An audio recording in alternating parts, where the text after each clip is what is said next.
ठीक है सौरभ, आपको रोकना चाहेंगे। इस वक्त की बड़ी खबर जयपुर से बता रहे हैं, हादसे से जुड़े सीसीटीवी फुटेज सामने आ चुके हैं। बड़ी खबर, भांगरोटा अग्निकांड के लाइव वीडियो सामने आए। सुबह 5:30 बजे यह हादसा हुआ है। 5:30 बजे अल सुबह यह हादसे में अब तक 8 लोगों की मौत हो चुकी है। बड़ी खबर आपको जयपुर के भांगरोटा अग्निकांड से बता रहे हैं। 35 से ज्यादा लोगों का इलाज अभी जारी है। हादसे से जुड़े सीसीटीवी फुटेज सामने आ चुके हैं। अब सीसीटीवी फुटेज से ये बात स्पष्ट हो जाएगी कि 5:30 बजे तो ये कांड हुआ है। ये टाइमिंग बिल्कुल स्पष्ट हो चुकी है। 5:30 बजे की ये घटना है जब जयपुर अजमेर हाईवे पर यह भीषण अग्निकांड घटित हुआ। भांगरोटा के पास सीसीटीवी इसके आ चुके हैं सामने, तो अब ये बिल्कुल ही स्पष्ट हो जाएगा कि आखिरकार ये दुर्घटना कैसे घटित हुई। सीसीटीवी फुटेज आपको इस वक्त ही दिखा रहे, देखिए कैसे आग लगी हुई ये तस्वीरें आपको दिखाई पड़ रही हैं।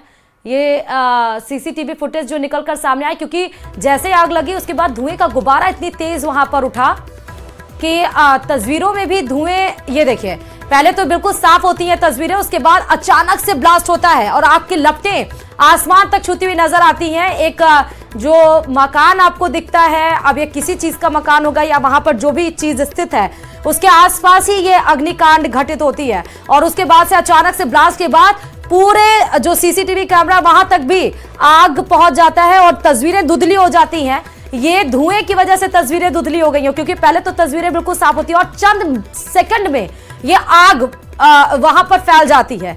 और आप सोचिए कि चंद सेकंड के अंदर जो लोग वहां पर जा रहे होंगे, जो वाहन वहां पर दौड़ रहे होंगे, उनको समझ ही पाना मुश्किल हो रहा होगा कि क्या कुछ हो रहा है। विष्णु ज्यादा जानकारी के साथ जुड़ चुके हैं। विष्णु, सीसीटीवी फुटेज आ चुकी है और आप भरसक आप भी उसको देख चुके होंगे, अब इस पर क्या जानकारी विष्णु? लोगों की इस हादसे में मौत हो चुकी है और उसके बाद जैसे कि हम सुबह 6:30 बजे जब खबर को ब्रेक किया था तब भी हम कह रहे थे कि घटना की जो पड़ताल है वो होगी और आसपास जो फुटेज है वो भी जुटाए जाएंगे। और वहीं पर 2 सीसीटीवी अलग फुटेज सामने आया है जिसमें देखा जा सकता है किस तरीके से तेज रफ्तार जो गैस टैंकर था वो अजमेर से जयपुर की तरफ आ रहा था और इसी बीच उसकी टक्कर होती है। टक्कर के बाद एक बड़ा धमाका होता है, धुएं का गुब्बारा निकलता है। उसके बाद जो मंजर, जो अग्निकांड वहां पर होता है वो इस साल का यादगार भयावह एक घटना होगी जिसको लोग याद रखेंगे एक बुरे सपने की तरह। और वहीं पर एक अन्य जो सीसीटीवी फुटेज सामने है उसमें देखा जा सकता है, क्योंकि दिल्ली हाईवे पर वहां पर फर्नीचर के गोदाम थे, प्लास्टिक के गोदाम थे, वहां आसपास पेट्रोल पंप थे, तो उनके जो फुटेज हैं वो वहां पर सामने है कि टक्कर के बाद जिस तरीके का अग्नि जो ब्लास्ट हुआ, उस ब्लास्ट के बाद जो आग की लपटों का जो गुबार था वो काफी दूर दूर तक गया, जिससे आसपास कम से कम 30 गाड़ियां, यानी इस अग्निकांड में 30 गाड़ियां जल करके राख हो गई।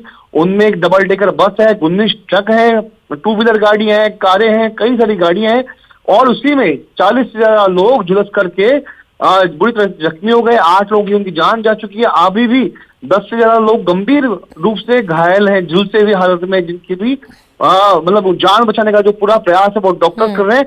तो फुटेज में ये साफ हो चुका है कि सुबह के वक्त में टक्कर की वजह से, न्यूज 18 राजस्थान ने सबसे पहले सुबह इस बात को एकदम पुख्ता तरीके से जो है वो ब्रेक किया था कि हादसे की वजह एक्सीडेंट है, यानी गैस टैंकर पहले टकराया, टकराने के बाद में उसमें जो गैस टैंकर में रिसाव हुआ, गैस का रिसाव हुआ, उसके बाद में ब्लास्ट हुआ और ब्लास्ट की वजह से घटना इतनी बड़ी कारित हो गई। न्यूज 18 राजस्थान पर सबसे पहले हमने इस खबर को ब्रेक किया था, बताया था कि हादसे की वजह एक्सीडेंट है। और यू टर्न यानी डीपीएस कट के पास में जब टैंकर यू टर्न मार रहा था रिंग रोड पर चढ़ने के लिए मेन रोड से आते वक्त में, तब यह हादसा हुआ।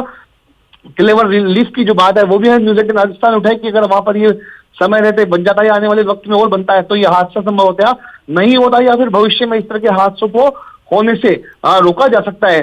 तो ये इस वक्त की बड़ी खबर और इस वक्त एक्सक्लूसिव न्यूज 18 राजस्थान पर सीसीटीवी फुटेज घटना का दिखा रहे हैं। जी बिल्कुल, समय भी बिल्कुल क्लियर हो गया। बिल्कुल सही कह रहा है विष्णु, आप बता भी रहे थे कि जो भी कार्रवाई होगी वो होगी ही और सीएम ने भी कहा कि उच्च स्तरीय इसमें जांच कमेटी बनाई जाएगी। बिल्कुल, देखिए मुख्यमंत्री भजनलाल की शर्मा की इस बात में बिल्कुल संवेदनशीलता है कि जब सुबह 7:30 बजे के आसपास उन्हें मालूम चला, घटना के बारे में जानकारी दी गई कि घटना बेहद गंभीर है, उसके बाद ठीक है विष्णु, बहुत शुक्रिया तमाम जानकारी देने के लिए।